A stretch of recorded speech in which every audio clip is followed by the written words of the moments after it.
এখন আমাদের নবী মুহাম্মদ সাল্লাল্লাহু আলাইহি সাল্লাম রোজা ভাঙার সময় সাধারণত কি খেতেন? এই হাদিসটা আছে সুনান আবু দাউদ খণ্ড নম্বর 2 বুক অব ফাস্টিং হাদিস নম্বর 2349।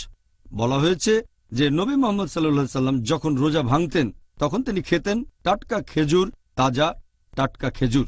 আর যদি টাটকা খেজুর না পেতেন তখন শুকনো খেজুর খেতেন। আর যখন সেটাও না পেতেন তখন তিনি খেতেন পানি। সবচেয়ে ভালো হয় যদি টাটকা খেজুর খান, এটা নবীর সুন্নত।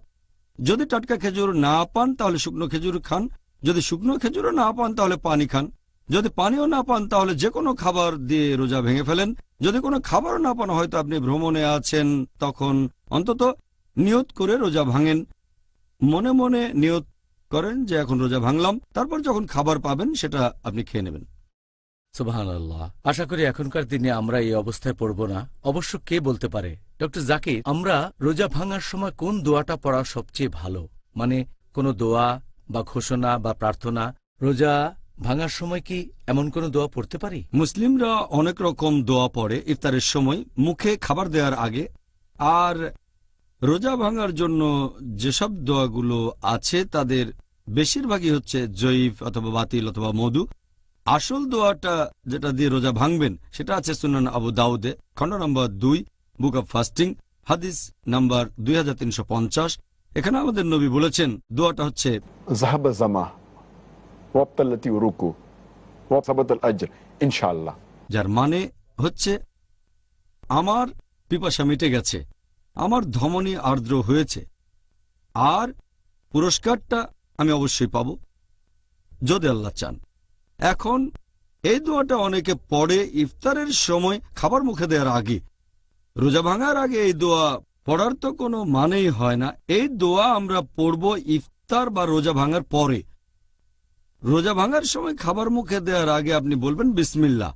আমাদের নবী মুহাম্মদ সাল্লাল্লাহু আলাইহি ওয়াসাল্লাম ঠিক এটাই করতেন। তারপর তিনি খেজুর আর পানি খেতেন অথবা অন্য কোনো খাবার, তার সাথে তিনি পানিও খেতেন। দোয়া পড়বেন তারপরে, যাহাবা জামা ওয়াবতাল্লাতি রুকু ওয়াসাবাতাল আজর ইনশাআল্লাহ, যার মানে আমার পিপাসা মিটে গেছে। আপনি পানি খাওয়ার পরেই তো আপনার পিপাসা মিটবে। তাহলে রোজার আগে এই দোয়া পড়ছেন কেন?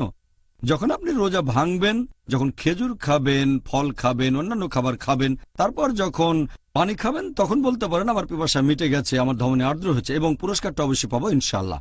আর নবী সাল্লাল্লাহু আলাইহি সাল্লামের অনেক হাদিসে কথা বলা হয়েছে। তাহলে দোয়ার কথা যদি বলেন রোজা ভাঙার ঠিক আগ মুহূর্তে বলেন বিসমিল্লাহ, আর ইফতারের পর যখন পিপাসা মিটে যাবে তখন এই দোয়া পড়বেন। তবে আরও কিছু হাদিস উল্লেখ আছে ইবনে মাজাহ খণ্ড নম্বর 3 হাদিস নাম্বার 1752। আমাদের নবী বলেছেন যে 3 ধরনের লোকের দোয়া কখনোই ফিরিয়ে দেওয়া হয় না, সবসময় কবুল করা হবে। এই 3 টাইপের প্রথম জন হচ্ছে একজন ভালো শাসক আর ভালো ইমাম। দ্বিতীয় জন হচ্ছে যে লোক রোজা থাকা অবস্থায় দোয়া করে, এবং একজন নিপীড়িতের দোয়া। এই কথা আবারও আছে ইবনে মাজাহ খণ্ড নম্বর 3 হাদিস নাম্বার 1753। যে ব্যক্তি রোজা রাখে তার দোয়া কবুল করা হয় সে যখন ইফতার করে। রোজা ভাঙার আগে যে কোনো দোয়া পড়তে পারেন, আল্লাহ সুবহানাহু ওয়া তাআলার কাছে প্রার্থনা করতে পারেন নিজের ভাষায় বা আরবিতে। রব্বানা আতিনা ফিদ দুনিয়া হাসানাতাও ওয়া ফিল আখিরাতি হাসানাতাও ওয়া কিনা আযাবান নার। আপনি এই সময় আল্লাহর কাছে দোয়া চাইতে পারেন, ক্ষমা প্রার্থনা করতে পারেন।